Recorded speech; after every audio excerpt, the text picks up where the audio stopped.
Let's go in and let's attack, because bullets aren't coming back at us. You feel for those kids and their families. It seems likely as a political matter that some form of gun control may be coming. The White House has signaled support for stricter background checks and a federal ban on bump stocks. But that's not even close to what many on the left are demanding. You saw some of those demands today at widely televised gun control rallies in Florida. Some of those in attendance were kids from Stoneham Douglas High School in Parkland, and that should not be surprising. It's understandable.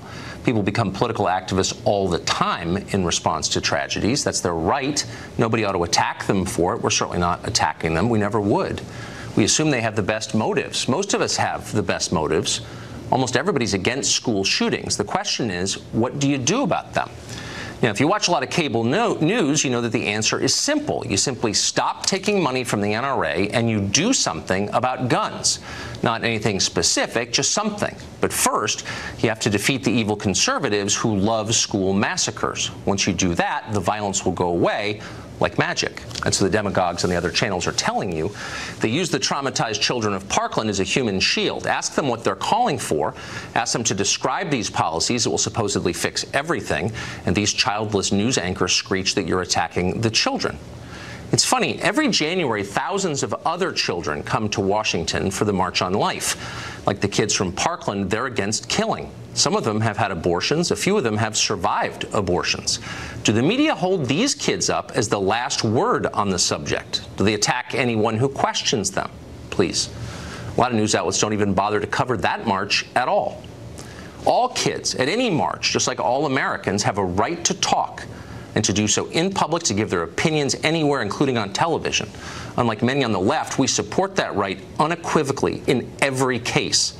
But the rest of us also have a right to add our voices to the conversation. We have an obligation to do that because we all have a stake in this country's laws.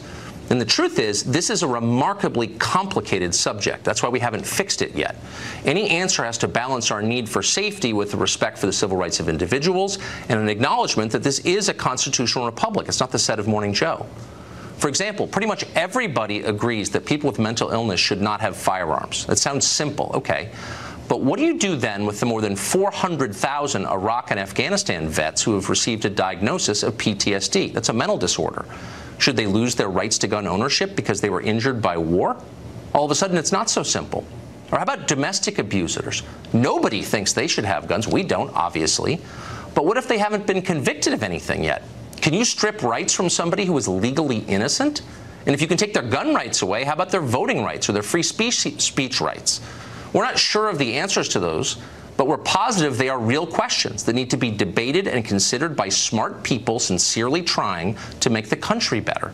The media screechers are not helping. They're telling us it's a simple fix as long as you care enough. That's a lie, and they're using children to tell that lie. Spare us.